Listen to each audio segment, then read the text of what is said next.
C'est quand même incroyable, non? On discute avec une machine presque comme avec un ami.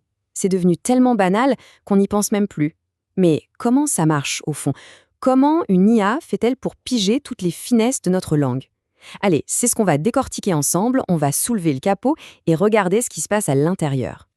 Alors, bienvenue pour ce décryptage. Pour cela, on s'appuie sur un article de la rubrique Comment ça marche, qui a été publié en septembre 2025 sur le portail ia-info.fr.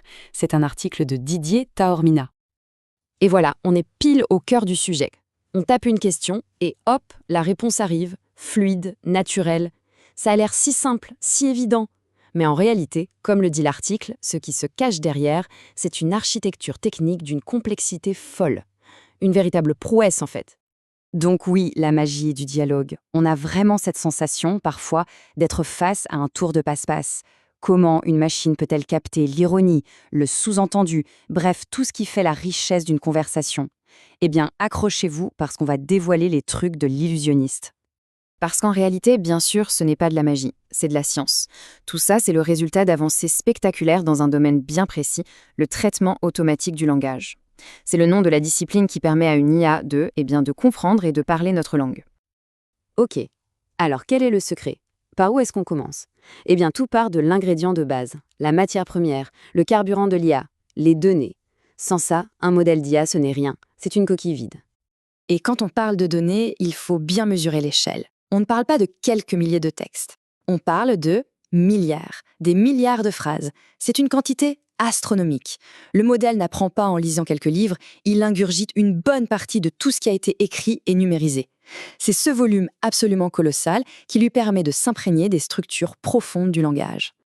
Mais attention, la quantité ne fait pas tout. La diversité est tout aussi importante. L'IA, elle lit de tout. Des articles, des livres, des discussions sur des forums, des publications scientifiques et même des échanges sur les réseaux sociaux. Pensez-y, c'est ce mélange qui lui apprend à jongler entre un style formel et un langage plus familier, à reconnaître une référence culturelle ou une blague. Et là, on touche à un point absolument fondamental. L'intégrité et la représentativité de ces données, c'est la clé de tout. Dit simplement, la qualité des réponses de l'IA dépend directement de la qualité de ce qu'elle a mangé. Si les données de départ sont bancales, biaisées ou juste de mauvaise qualité, eh bien les réponses le seront aussi. C'est une règle d'or, c'est mécanique. D'accord, on a les données, des tonnes de données.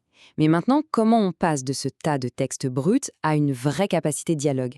C'est là qu'intervient ce qu'on pourrait appeler l'alchimie de l'apprentissage. On va transformer le plomb des données en l'or de la conversation. En gros, le processus se fait en 3 grandes étapes.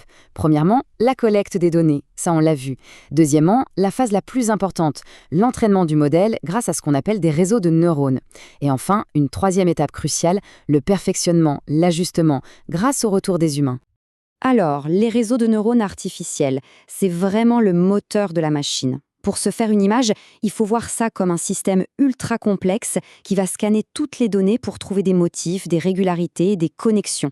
C'est comme ça que l'IA se construit une sorte de carte gigantesque de la langue où chaque mot est connecté à des milliers d'autres. Mais là, il y a une nuance capitale. Il faut bien comprendre que l'IA ne comprend pas une phrase comme nous.